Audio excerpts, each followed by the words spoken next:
of the reason we are not filming is because we're actually doing things. Maya's upset. I'm upset. There's so much snow and ice.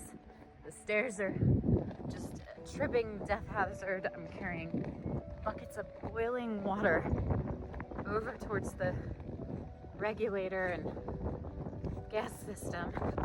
And I can't boil the water because the gas system is what heats the hot water tanks and what turns the burners on. So I can't boil it on the stove. I don't have hot water coming out of my faucets.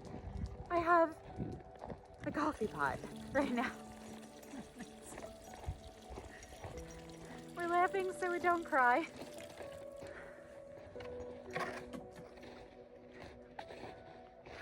On the upside, the guy that owns the well personally drove down here today to help me diagnose the problem. The previous caretakers are coming tomorrow with some stuff to help regulate the system and troubleshoot because they've been taking care of it for 3 decades and they know it better than anyone. And Lance is on his way to help me try to pry open the doors to the basement so I can relight the main heater because it's iced up and frozen.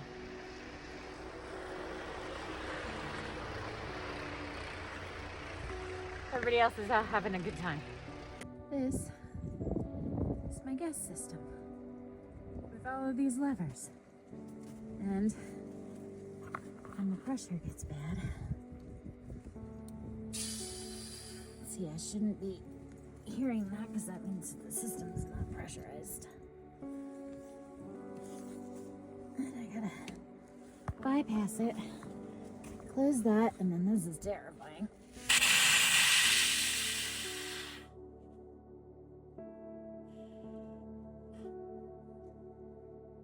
So that should keep spraying.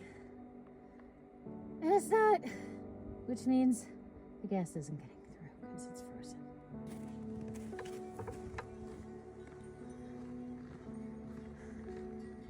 You're so high maintenance.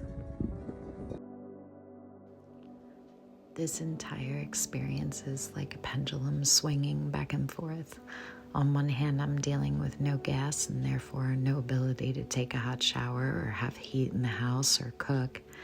And on the other, as we bypass the system and go down to relight the main heaters to keep the pipes from freezing, we find antique sketchbooks from the original owners, done here at Silverside, just hanging out in a dusty, cobwebby corner of the basement.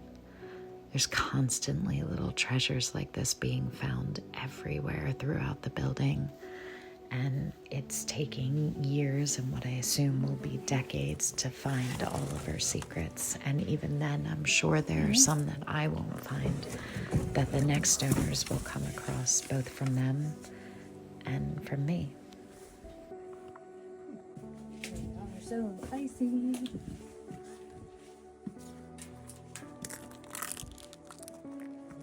I made it.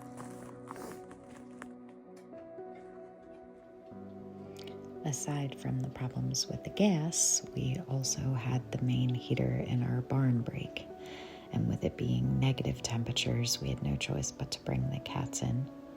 They're happily wreaking havoc and breaking things and reminding me why they are barn cats and not house cats, but they redeem themselves with cuteness every time I think about throwing them into a snowbank. Don't eat We them. all survived with some of the electric heaters and baseboards until the next morning. And again, there was no gas coming out. Shut it, like when I put the pellets in, and just run it past the system for a little while. How bad is that? Because that seems to fix the problem with the gas coming into the house for right now while I troubleshoot. There's coffee and tools on the dining room table. So you started something there, and then I see you went to the living room, turned on the light, got the craft stuff out, and that was abandoned, and as was the dog. There was a little trail left behind things. I before, but there was a reason. And then I sat down and started sending you memes. Are you hungry?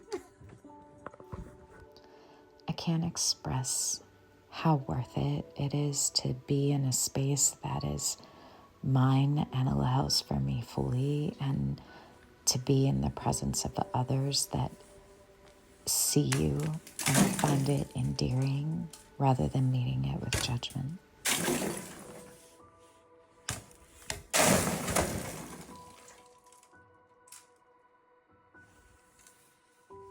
That was a lot. I probably just broke that. I've learned that trying to remove too much at once can cause more damage than it does help. And the weight of all of these things are breaking apart everything else that matters and that's needed.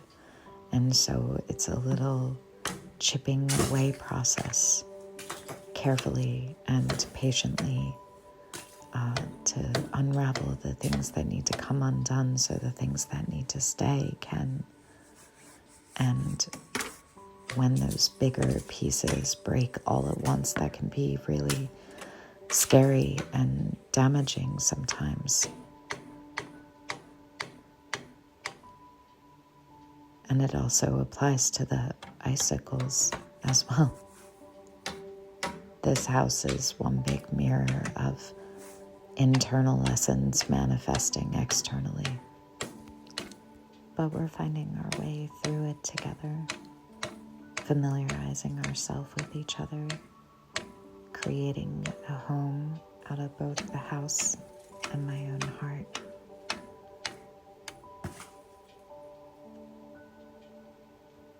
It's a lot. It's a lot to maintain. It's a lot to heal.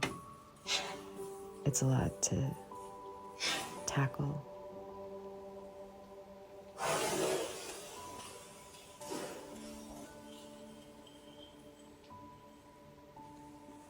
But it's worth it.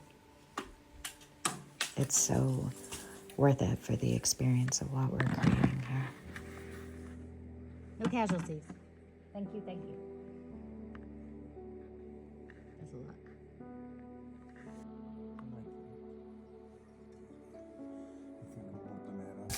Well, shit.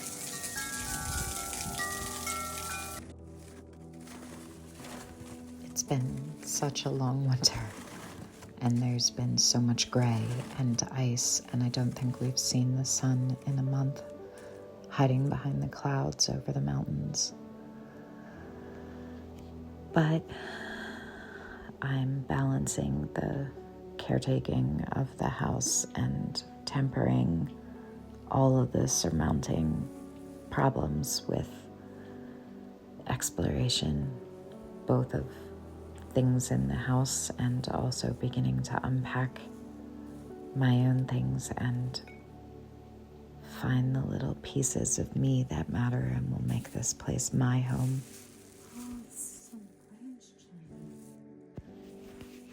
I think even though I've been here for a year and a half now, that I'm just now starting to feel okay committing to the fact that this is my home, that this is a new chapter, maybe even a new book.